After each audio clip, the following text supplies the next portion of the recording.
mangwanani akanaka muri yeZimbabwe tinokuchingamidzai zvekare kune chimwe chirongwa pano Facebook Secrets and Confessions. Tadzoka zvekare nemamwe messages kuri sei kwose kwamungava muri kumativi mana enyika. Message yedu yekutanga yakamira sekudai so hanzi mukomanashi makadii zvenyu ininiwo ndakavenga vana vemurume wangu. Izvi ndo zvimwe zvezvinhu zvandakaita. Ndakasangana nemurume wangu muno mumujoni patakasangana mainge muri mugore ra 2015. Ndainge ndatova almost 7 months kubva zvadainge ndakapinda muSouth Africa for the first time. Ndainge ndichigara nagogo vangu. Ndakambotanga ndagara navatete vangu. Ndakati ndichigara navatete kudaro murume wavo akabva achizotanga kuita maactions achiratidza kuti ainge achindida, asi ndainge ndisingamudi nekuti ainge ari mukurusa kwandiri.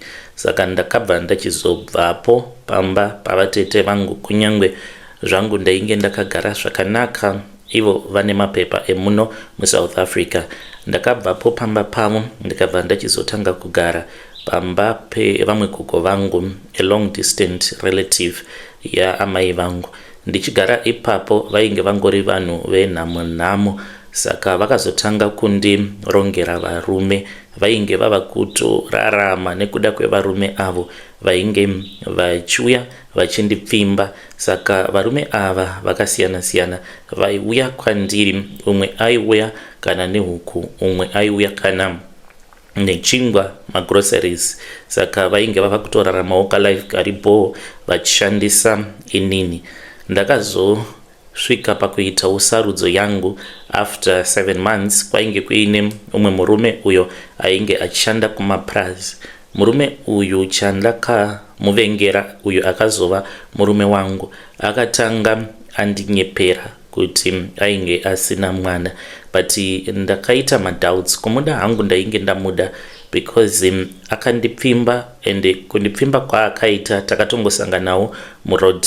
Haana kuita zvekusvika pamba pandainge ndichigara ombotanga ambobhadhariswa kuti anga achitaura neni nagogo nemurume wavo, nekuti ndo rainge ratova style ravo ravainge vachiita kuti kana uchida kutaura naye munofanira kutanga watombondipa something kuti ndinge ndichizomuudza kuti ange achitaura newe, because ndaizivikanwa nekuignore vanhu vanenge vauya vachida kutaura neni nekundipfimba. Saka ndakati ndasangana angu naye akazova murume wangu, tikatowirirana tikatanga kutaura tose paWhatsApp. Akabva ndachizotiza ndikabva kulocation ndikatanga kugara kumaprazi. Takagara hedu zvakanaka. Ndine mapictures mamwe andaisangana nawo mufoni ndichimubvunza aiti vana vemunin'ina wake, asi ndakazoti ndava nepamuviri. Ndipo patakanetsana nerimwe zuva chokwadi chikabva chachizobuda kuti iye ainge aine vamwe vana vaviri. Apa ndagara ndiine vangu vaviri. Now ndainge ndiine pamuviri, which means kuti ndainge ndichazova amai vevana 5. I was not yet ready for that. Ndakabatikana.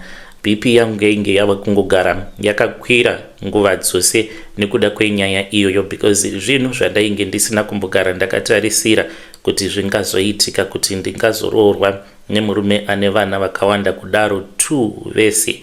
And ndainge ndisingade murume ane vana, because I did not want any baby mama drama. Saka ndakazongogara zvangu.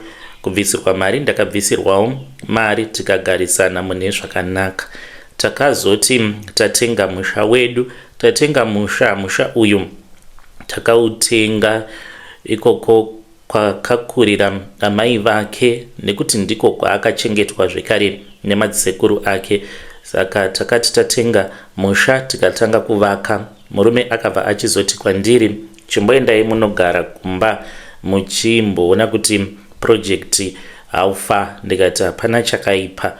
Ndakazoti ndava kumba, ndopaakabva achizoti kwandiri, ndoda kuti munge muchimbotora venyu vana mugare navo zvinhu zvatainge takambotaura hedu tikawirirana. Saka ndakaenda kumba ndikanotora wangu, ndikatora zvekare mwana wasisi vangu, ndokubva ndatanga kugara navo. Pasina kana mazuva ndakazoona vana vasvika, ndikati ko vana ava, akati kwandiri gogo vavo vari kuti havachakwanisi kuramba vakagara nevana. Apa gogo ainge achitaura nezvavo mai vababy mama vake, ndikagamuchira vana mukoma, asi vana ndainge ndakatovavenga nechekare nekuda kwekuti ndainge ndisina kuudzwa kuti iye ainge aine vana vakawanda kudaro. Saka vana ndakatanga kuvashungurudza ndichita sekunge ndinovaranga.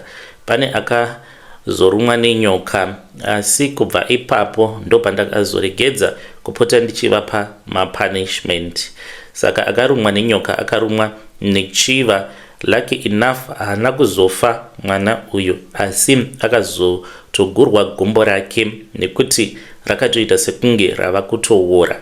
Zvakaitika musi iwoyo ndainge ndaneta nekuvarova vana ava, because kubva zvavakangosiyiwa pamba pangu ndaivarova each and every day. Kunyangwe zvikanzi vanenge vasina musikanzwa wavanenge vaita, ndaitongotsvaka reason yekuti vana ndinge ndichitombovarova chete. Saka musi iwoyo ndakashaya chikonzero chekuti ndinge ndichibata shamu ndinge ndichizovarova. Sezvisinei mukomanashe ndakabva ndachizongoboekana nemagumbeze avo avainge vakayanika pawaya yangu yandainge ndakabva mukugadzirisa. Ndikati muri tsvina dzevanhu, mungaisa magumbeze enyu eweti pawashing line yangu pandinopota ndichiyanika hembe dzangu. Saka ndakabva ndachizotora magumbeze aya ndikanomakanda pamusoro pehuni. Ndainge ndiine huni idzo dzandainge ndakabhadhara umwe mukomana kuti ange achienda kunonditemera huni mugomo. Handizivi kuti akabva nenyoka yacho here kana kuti yainge ingoriwo nyoka yakatongoona kuti ingahwandawo muhuni imomo. Saka pandakanokanda machira pamusoro pehuni idzodzo, apa yainge iri nguva yechando, nyoka yakabva yachizopinda mumachira. Wakazoti hwava usiku, sevana vainge vasina chavainge vachiziva, mukoma vainge vachirara mukicheni, inini nevangu tairara in comfort mubedroom mangu. Saka ndakazoti dzava kuma 8 ndikati munhu wese ngaanotora magumbeze ake. Vana ava vakangobuda vachimhanya because kunze kwainge kwasviba kuine rima. Zvovainge vachitya vakangomhanya vakaenda vakanotora machira vakaita ekuunganidza. Havana kunge vakaziva kuti mumachira imomo mainge muine nyoka. Mukomanashi vakawaridza machira, nyoka yainge iri pasi pemagumbeze. Vakazoti varara. Mudiki wacho ndopandakangonzwa ava kuridza mhere. Hana yangu yakarova mukoma.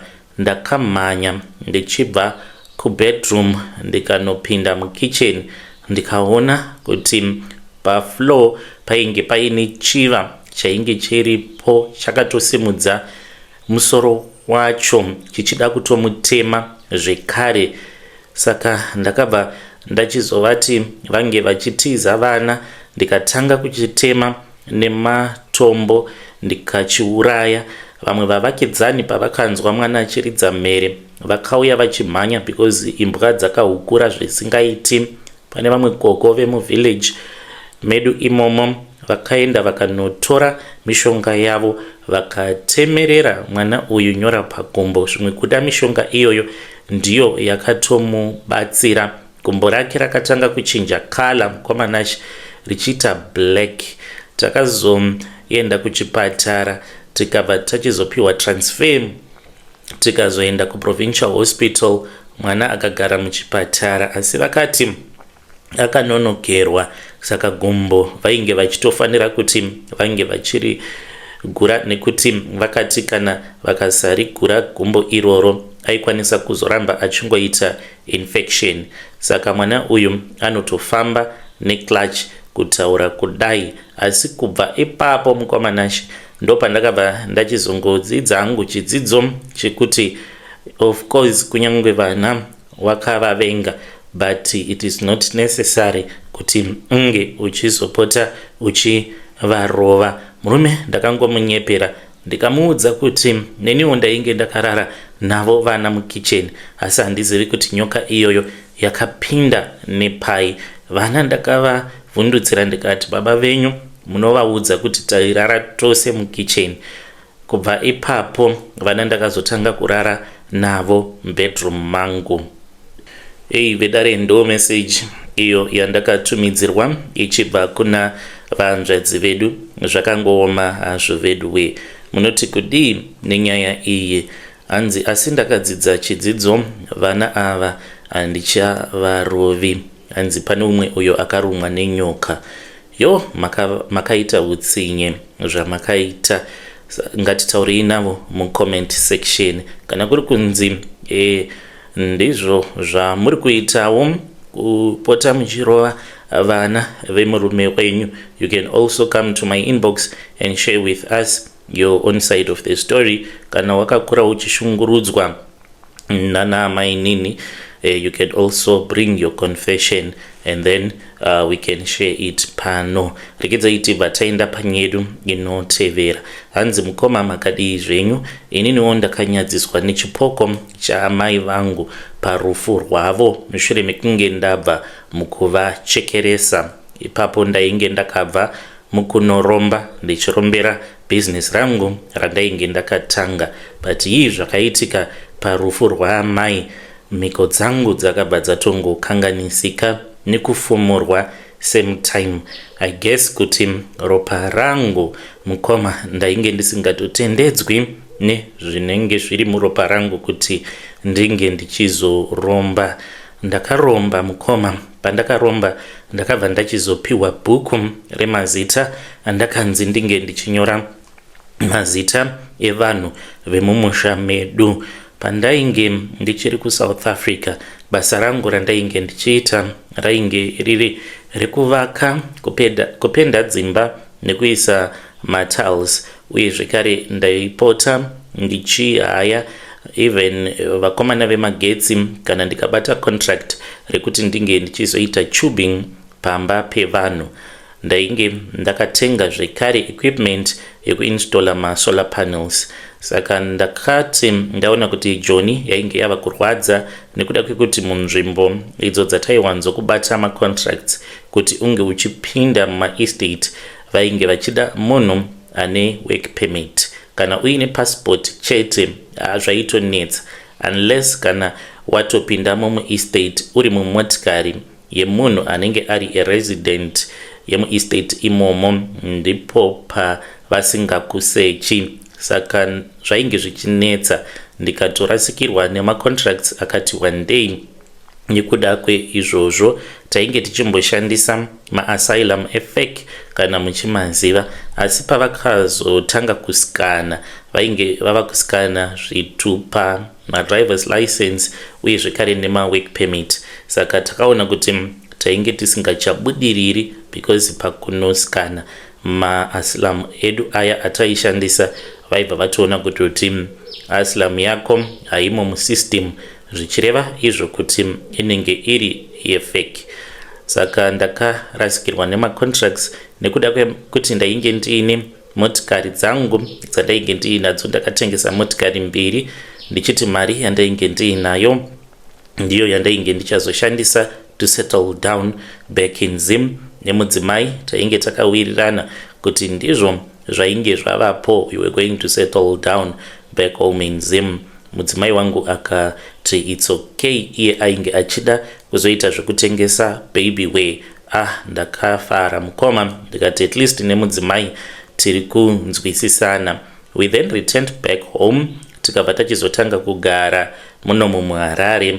Takawirirana kuti tainge tichazovhura shop tichitengesa magroceries. Hatina kunge takaziva kuti profit yemuZimbabwe zvakatosiyana nekuSouth Africa, kwekuti each and every month unotocalculate kuti ndaita profit yemari yakati, after 2, 3, 4 months ndinokwanisa kana kutotenga kana mudziyo wangu nekuda kweprofit yandinenge ndaita. Kunoko kuZim it is about survival. Profit yako ndiyo inenge iri capital yako. Kana ukangodya profit zvinenge zvatodhakwa. Saka mukoma takasvika pakubroka, tainge tichingoisa mari mubusiness, tichingoluza mari kusvika tazobroka mubusiness. Saka nekusaiti ndainge ndichifamba ndichiita zvekuvaka, asi ndaiti kana ndikavaka mari kuti inge ichizobuda zvainetsa mukoma kuti mari ibude. Ndakabva ndachizotanga kufamba nekuti pane pamwe pandakamboshanda munhu wandainge ndichivakira shopu yake ainge ari muprofita. Akangoti nerimwe zuva achida kundipa mari akati, unozviziva kuti iwewe hauna chiremerera here? Ndikabva ndamukumbira kuti ange achitondivakirawo munamato wekuti ndige ndichizova nechiremerera. Saka ndakavakirwa munamato. Kubva ipapo ndakava very interested vanhu vanoita zvekubatsira. Ndakatanga ndichafamba ndichibetserwa nemaprofita, uye zvekare ndainge ndava kutoenda nemudzimai wangu kuchechi.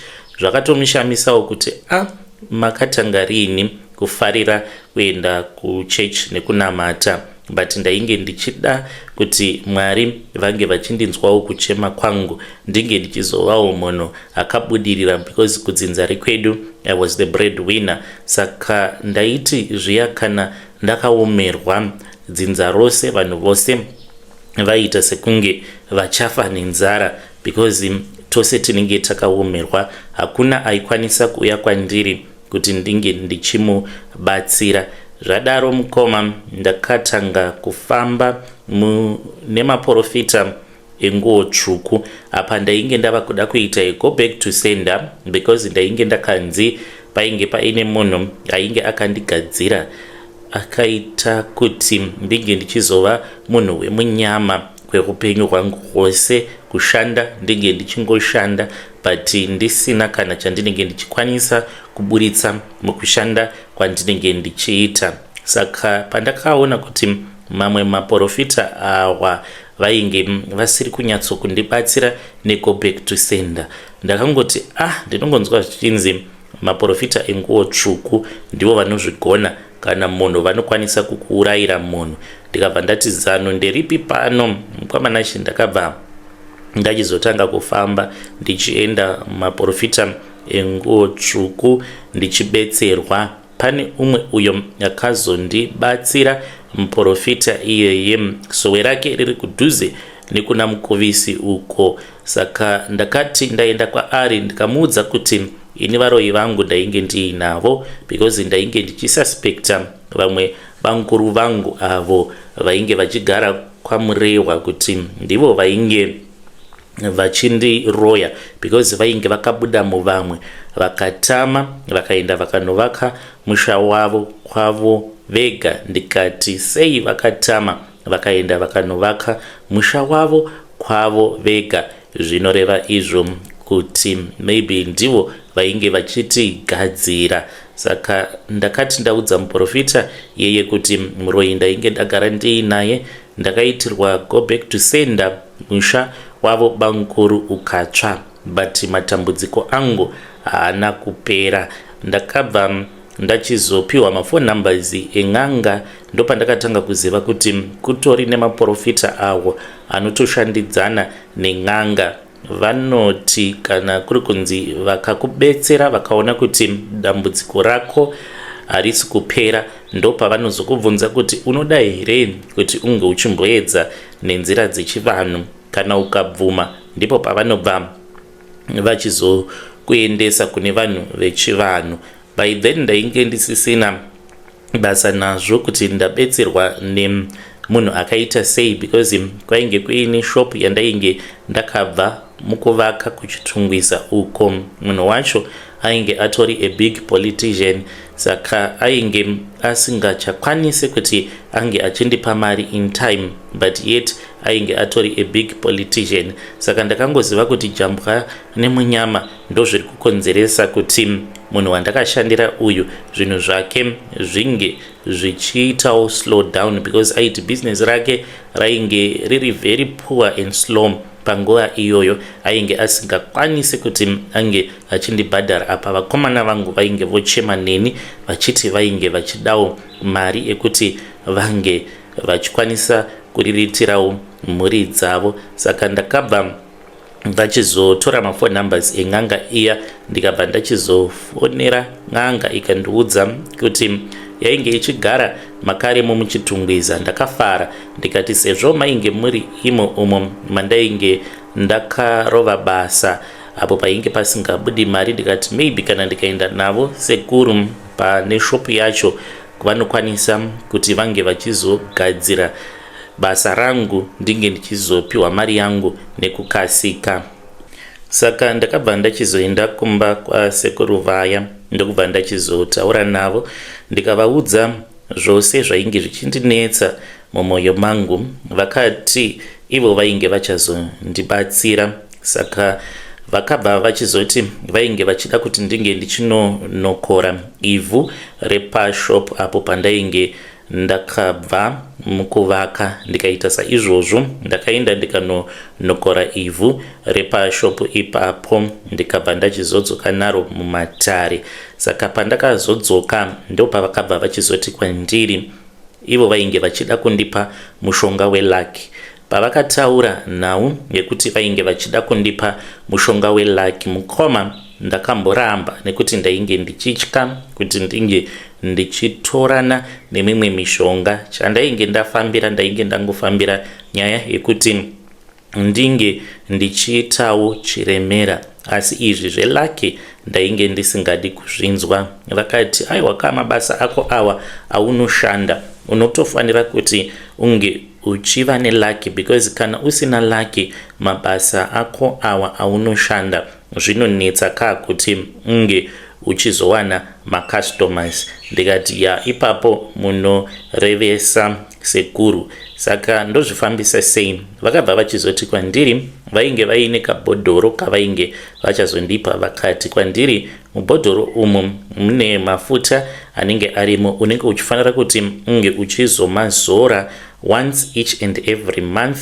kusvika achizonopera. Vakati iwo kuzopera kwawo anokwanisa kana kuzotopera kana after 25 or more years. So it turned out kuti 25 years idzodzo ndo dzandakazopiwa muurombwa hwangu dzekuti ndichararama ndiri muurombwa, then after makore iwawo ndipo pandichazofa kana kutanga kungopenga. Pavakazotaura mukoma ndainge ndatogamuchira chibhodhoro chavo chelaki kuti ndige ndichizodzosera ndainge ndisingachakwanisi. Uye zvekare imwe trick iripo mukoma pakunorombesewa autotendedzwi kuti unge uchibvuma nekuti ndo imwe mhiko. Ukazoona panobvuma munhu anenge akaromba kuti vakomana inini maoko angu akasviba, ameno kuti chii chinenge chaitika, because ndo mhiko yekutotanga yekuti autotendedzwi kuti unge uchimira pamberi pehama dzako uchibvuma kuti inini vakomana ndini ndiri kukupedzai. Dzimwe nguva kana ukatoreurura hama dzako dziripo unokwanisa kutongodonha pasi ukafa nekuti unenge wafumura zvekare nezvipoko izvo zvaunenge uchishandidzana nazvo. Saka after ndabva mukugamuchira chibhodhoro chiya, by then zvainge zvatongova pachena kuti kwainge kwatongova kurombesana kwatainge tava kuita nasekuru vaya. Saka ndakabva ndachizopiwa counter book kadiki keblack. Ndakabva ndachizonzi ndinge ndichinyora mazita awa andakanyora evanhu vemumusha medu zvekare nehama dzaamai vangu, including amai vose vandakanyora ndaifanira kuvauraya one by one. Saka ndakazotanga naamai. Ndakazombodzokera kuSouth Africa mukomanashe ndikagara muSouth Africa kwenguva yakareba. Ndakachonera Joni apa ndainge ndakanzi ndinge ndichitombochona zvekutodaro kuitira kuti mishonga yangu inge ichizomira nyatso kufamba zvakanaka. Saka ndakati ndiri mumujoni nemudzimai tichingonetsana because tainge takawirirana kuti tainge tichazogara kuZimbabwe permanently. Ndakati ndaunganidza mari yangu ndopandakabva ndachizotengera amai vangu dress rainge richidhura. Dress randakavatengera it was around $2,500. Ndakaritenga dress iri vakaramba kuripfeka. Amai vangu vakanyumwa patakazodzoka tichibva kuSouth Africa tichiva kuzogara kuno kupermanently. Vakati mwanangu wakaenda kujoni, waisataura neni, wakarovera kujoni for 10 years. Now wouya nedress rinodhura kudai, asi tariraone kuti musha idongo wadi watanga wambondivakirawo musha, nekuti panguva yacho iyoyo pamba pedu painge patungova nedzimba dzemapango. Yet ndainge tatova nemari ndava kutofamba nemotikari panguva yacho iyoyo. Asi mukoma miko yangu yaiva yekuti ndainge ndisingafanire kuti ndige ndichizoita any development pamusha amai vangu vachiri vapenyu, nekuti kana ndainge ndichazoita any development amai vachiri vapenyu ndiko kwainge kuri kutokanganisika miko. Saka kunyangwe ndainge ndiine mari, asi amai vangu vaiti kana vakataura nyaya iyoyo yekuti taifanira kuti tinge tichizovaka pamusha, nekuti musha wedu ndiwo wega wainge wakasara muraini redu pachionekwa kuti panogara varombo vekupedzisira. But ndaitoti kana ndikaenda kumusha ndaitonopaka GD6 yangu pamba ipapo, even though painge pachita kunge padongo. Ndainge ndisingakwanisi kuti ndinge ndichikanganisa miko kuri kuda kungofadza amai vangu. Dress ndakarisiya ndikasiyira zvekare amai mari, asi ndaingovasiyira mari yekuti vange vachikwanisa kungotenga chikafu nezvinenge zvichingoenderana nesituation inenge iri pamba. Ndichitoziva kutoti vainge vasingakwanisi kuti vange vachizoseva mari iyoyo, vange vachikwanisa kuzoita mamwe madevelopments pamusha. Saka amai vakazofa mushure mekunge vapfeka dress iri vakaripfeka uri musi weSunday. Vakatoenda kuchurch makuseni. Vakazoti vabva kuchurch kumapast 2 hanzi ndopa vakatanga kuti vainge vachinzwa kuzarirwa vasinganyatsokugona kufema zvakanaka. Vakafa musi iwoyo wainge uri musi wesvondo. Amai vangu vakatanga kutondimukira chipoko musi wavashaika, tichitofonerwa tichitopindawo muroad. Kandainge ndakanzi nasekuru ndinge ndichizouya kuzotora mishonga kumba kwavo, but takangopesana kuda neabout 2 minutes ndichinosvikawo pamba pavo mukoma. Ndakasvika ndikawana sekuru vanzi vainge vatorwa nevamwewo vainge vauya pamba pavo. Sekuru vakanditi enda zvako muzukuru, hapana kana problem, but wanga uchifanira kunge wakasika kusvika pamba. Ndakupa mimwe mishonga yawanga uchifanira kuti unge uchienda nayo kurufu rwaamai, but vakanditi enda zvako, hapana kana dambudziko. Mukomanashi ndaitoona amai vangu vachimhanya vari kumberi kwemotikari nyandainge ndichidriver. Takazoti tasvika pamba mukoma ndaitonzwa kuti ndakaremerwa. Mangwana acho patakazoradzika amai because havana kuendeswa kumochwari, panguva yebody view kwakangouya rimwe benzi iri rechikadzi. Kupinda kwarakaita payadhi hakuna akanzwisisa kuti rakapinda sei payadhi benzi iroro. Saka rakangonditaimira mukomanashi. Ndainge ndakatorivara rikandidzikisa track bottom. Ndainge ndakapfeka track bottom yeAdidas kusvika mumabvi. Apa ndainge ndakapiwa miko nasekuru pafoni yekuti gore rose ndainge ndisingafaniri kuti ndige ndichizopfeka underwear. Saka ndainge ndisitomborina underwear panguva yacho iyoyo. Pamiko iyoyo ndainge ndakanzi ndaifanira kuti ndinge ndichizotanga kuitevedzera parufu rwaamai vangu. Mukoma vanhu vose vakatoshamisika nazvo, hakuna akaseka but benzi iroro mukoma rakatongonditaimira. Iniwo ndakazotongoona ratongova padhuze neni ndokubva ratongodzikisa track bottom randainge ndakapfeka maassets ose akasara ari pamhene mukoma Nashe. Ndakashaya kana simba rekukwiridzira kana track bottom zvivana zvainge zviripo zvakatotanga kutoseka. Benzi iroro rakamhanya mukoma ende vanhu vemuvillage hakuna akakwanisa kuri recognize benzi iroro kuti ainge ambori ani. Rakaita sekunge rainge rangotumwa kubva somewhere else. Saka ndokufumuka kwandakaita, ndakafumurwa Parufu Rwamai Vangu. Benzi iroro rakangoti ratiza ndopandakaona amai vangu vakangoita zvekungosimuka mucoffin ndokubva vatotanga kutofamba vachichema vakanditarisa ndokubva vachizonyangarika. Ndozvakaitika Parufu Rwamai Vangu izvi. Yo vedare ndo message iyo yandakatumidzirwa ichibva kuna mukoma vedu. Zvakangooma hazvo vedu we, ngatitaurei nezvayo nyaya iyi mucomment section. Hanzi ndakanyadziswa nechipoko chamai pakuvigwa kwavo. Yo, strange things they do happen in this world.